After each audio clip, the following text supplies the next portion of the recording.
사랑의 하나님, 오늘도 우리에게 이 새벽을 깨우게 하셔서 죄의 존전으로 나오게 하시며 주의 뜻을 구하고 주의 말씀을 구하게 하시므로 주의 은혜로 충만할 수 있도록 인도해 주심을 감사드립니다. 오늘도 주께서 허락하신 이 시간을 통해 오직 주만 바라보며 주의 영광을 구하오니 이 시간 친히 임재하여 주셔서 베풀어 주실 주의 은혜를 따라 주의 뜻을 깨닫게 하시고 주의 말씀을 듣게 하심으로 결단하고 결심케 하셔서 오직 하나님의 은혜와 복으로만 충만케 하여 주시옵소서. 바라는 것은 다시금 퍼지고 있는 코로나의 위세로부터 우리를 지켜주시고 잘 대응케 하심으로 오히려 우리와 항상 동행하여 주시는 하나님의 역사와 영광을 우리의 삶을 통해 드러내고 나타나게 하시고 더불어 더욱더 이 믿음 없는 세대를 향하여 복음을 먼저 받은 자로서 그 믿음을 더하여 주심으로 항상 하늘에 소망을 둔 하나님의 자녀된 삶을 살아갈 수 있도록 날마다 성령의 힘과 능력과 지혜를 더하여 주시옵소서. 또한 중보 기도하게 하시는 하나님의 인도하심을 따라서 이 땅과 이 민족을 위하여 기도하고 우리 교회를 위해 기도하며 다음 세대를 위해 교회학교와 여름 성경학교를 위해 기도하는 가운데 항상 하나님과 동행하는 우리 환우들과 특별히 간 이식 수술을 앞두고 있는 담임 목사님과 정성희 집사님을 위해 기도하고 있사오니 드려지는 기도 중에 역사하심으로 응답의 복으로도 충만케 하시고 치유되고 나음받게 하여 주시옵소서. 이 시간에도 항상 새벽을 깨우는 새벽 성도들에게도 오늘도 예배하신 하늘의 복과 은혜로 충만케 하기를 간절히 바라옵고 이 모든 것 예수님의 이름으로 기도드립니다. 아멘. 이 시간 우리 같이 보실 말씀은 출애굽기 38장입니다.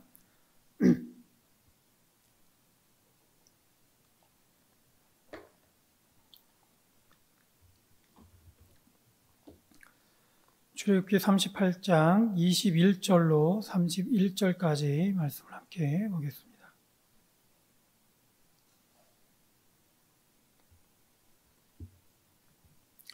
출애굽기 38장 21절에서 31절까지 말씀입니다. 제가 한 절 여러분들 한 절 교독하겠습니다.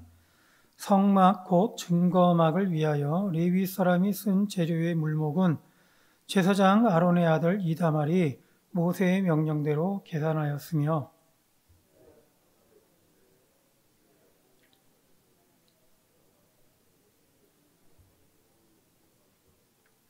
단지파 아히사막의 아들 오홀리압이 그와 함께하였으니 오홀리압은 재능이 있어서 조각하며 또 청색, 자색, 홍색 실과 가는 배실로 수 놓은 자더라.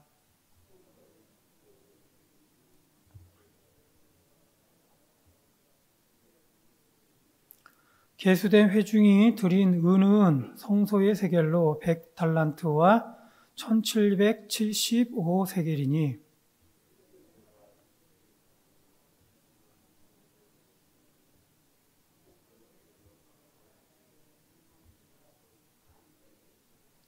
은 100달란트로 성소의 받침과 휘장문의 기둥 받침을 모두 100개를 부어 만들었으니 각 받침마다 한 달란트씩 모두 100달란트요.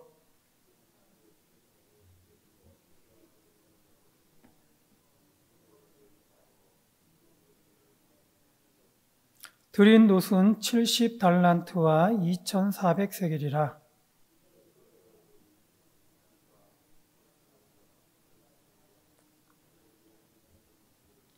같이요.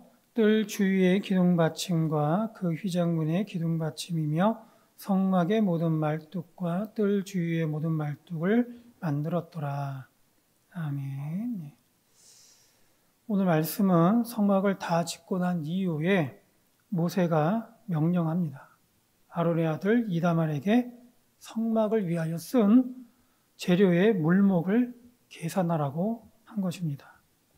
이때 성막 건축에 큰 공헌을 한 두 사람, 부사렐과 오홀리압을 소개하고 있고 성막 건축 비용으로 세세하게 계산하여서 보고하고 있습니다. 일단 수입을 보면 금 29달란트 730세겔이다라고 했는데 오늘날로 말하면 약 1000kg, 1톤이죠. 이만큼이 금이 수입이고 은은 100달란트 7775세겔로 오늘날로 얘기하면 약 3420kg입니다. 이는 20세 이상 장정의 수대로 거의 백성의 수라고 되어 있는데 장정의 수대로 60만 3,550명이 반세겔씩 드러낸 값이다, 드린 값이다라고 기록하고 있습니다. 그리고 노수는 70달란트 2,400세겔로 오늘날로 얘기하면 약 2,400kg입니다. 이만큼이 이제 수입으로 들어온 것이죠. 그래서 이제 이것에 대한 사용 내역을 보면 금은 성소 건축 비용으로만 썼다고 되어 있고 은 100달란트는 성소의 받침과 휘장문의 기둥 받침을 100개를 만드는 데 썼다라고 되어 있습니다. 그리고 은 1775세겔로는 기둥 갈고리를 만들었고 기둥 머리를 쌌으며 기둥 가름대를 만들었다라고 기록하고 있습니다. 그리고 노수로는 문기둥 받침과 놋재단과 놋그물과 재단의 모든 기구를 만들었다고 했고 또한 들 주위의 기둥 받침과 그 휘장문의 기둥 받침 그리고 성막의 모든 말뚝과 뜰 주위의 모든 말뚝을 만들었다라고 기록하고 있습니다. 이처럼 성막을 짓는 데 사용된 금은 동의 수량 및 금액과 사용처를 자세하게 계산하여 보고하고 있습니다. 모세가 보고자로 세운 아론의 아들 이다말은 레위인들은 주로 하나님의 성막과 관련된 일을 했기 때문에 레위인들에게는 따로 땅을 분배하지는 않았습니다.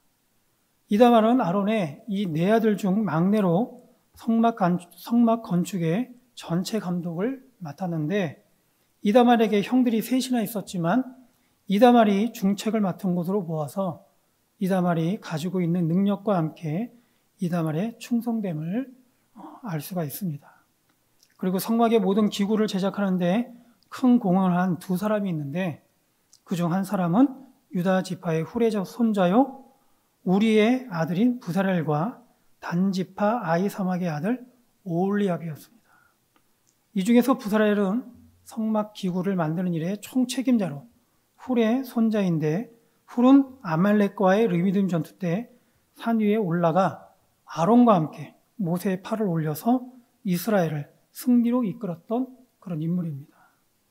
또한 아이사막의 아들 오홀리압은 단지파 사람인데 오홀리압은 부사렐과 다르게 또 다른 재능이 있어서 조각하며 또 청색, 자색, 홍색 실과 가는 배실로 술을 놓았다라고 말씀하고 있습니다.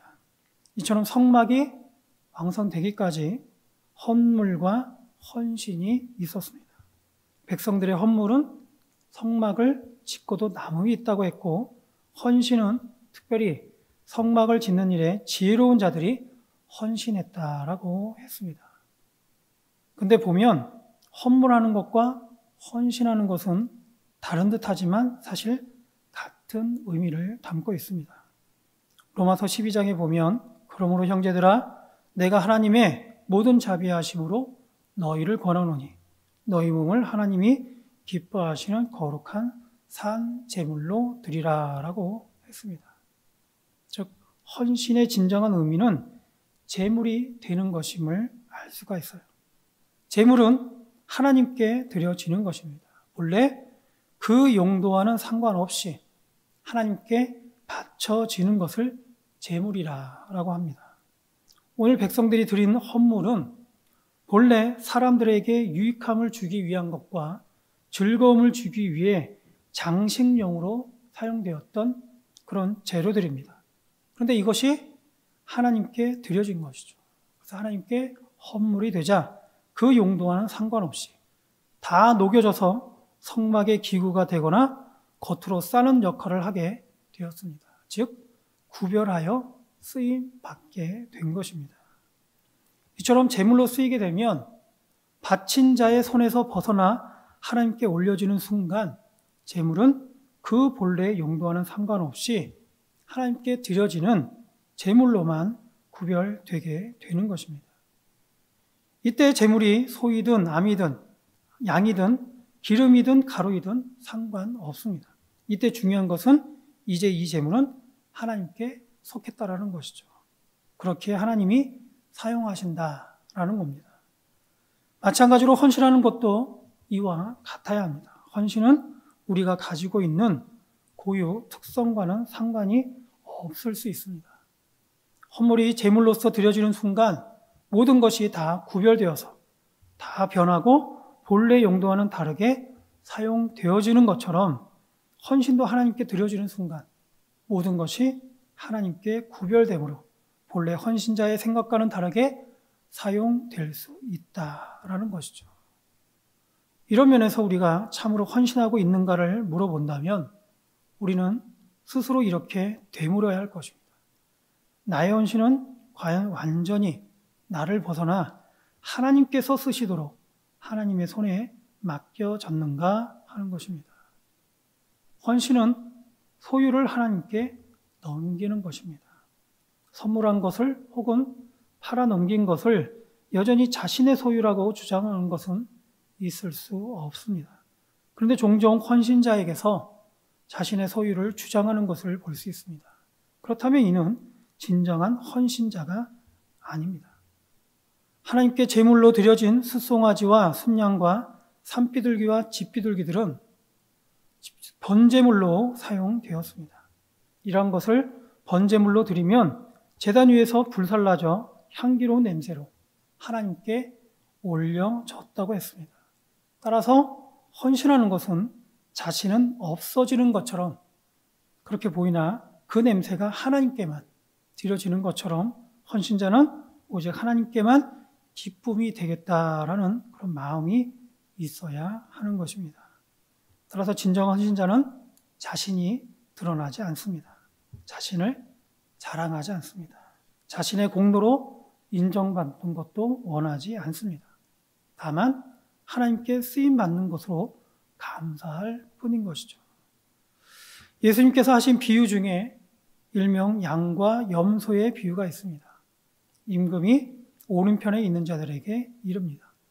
내 아버지께 복받을 자들이여 나와 창세로부터 너희를 위하여 예비된 나라를 상속받으라 라고 하면서 그 이유를 이렇게 얘기합니다. 내가 줄일 때에 너희가 먹을 것을 주었고 목마를 때에 마시게 하였고 나그네 되었을 때에 영접하였고 헐벗을 때에 옷을 입혔고 병들었을 때에 돌보았고 옥에 갇혔을 때에 와서 보았느니라 라고 했습니다.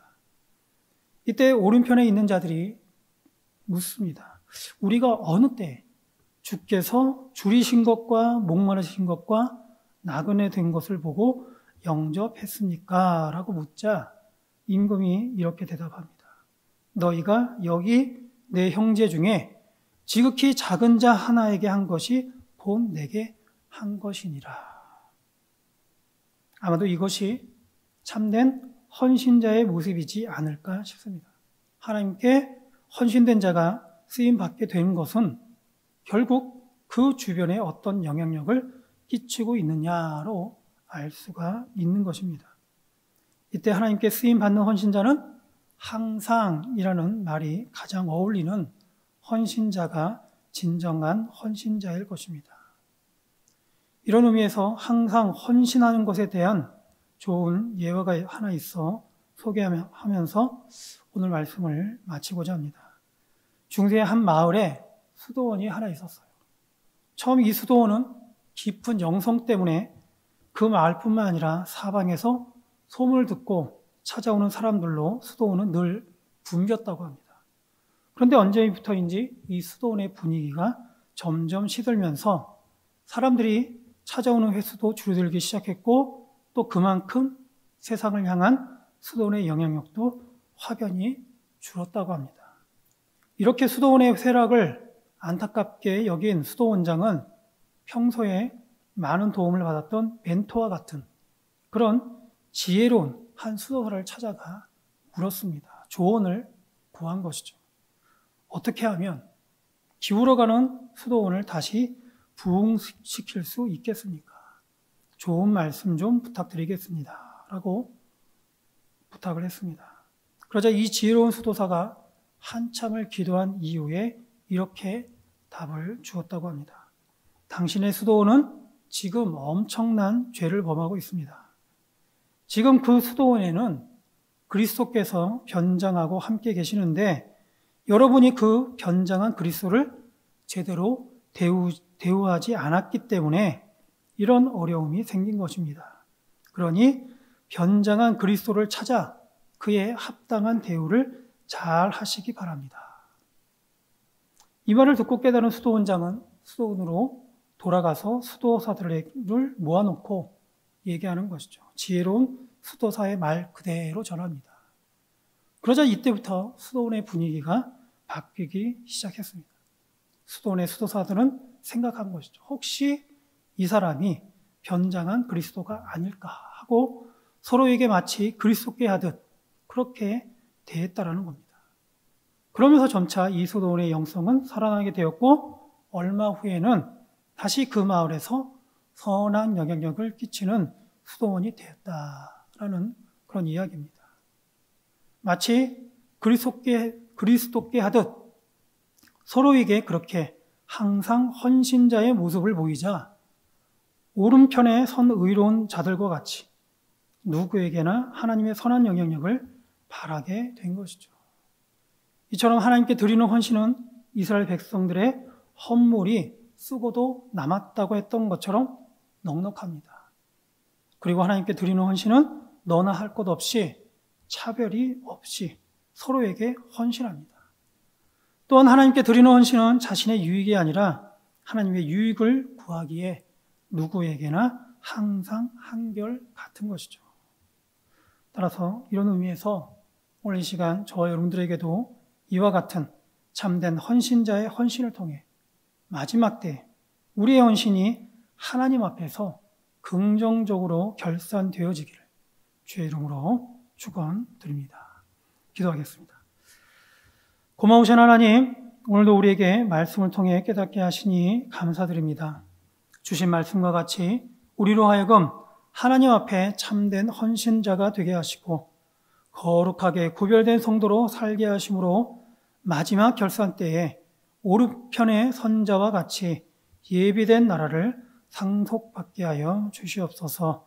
그래서 오늘도 하나님과 늘 동행하는 가운데 하나님의 뜻에 합당한 자로 살게 하여 주시옵시고 오늘도 하나님의 기쁨이 되고 영광이 되게 하여 주시옵소서. 감사하며 예수님의 이름으로 기도드립니다. 아멘.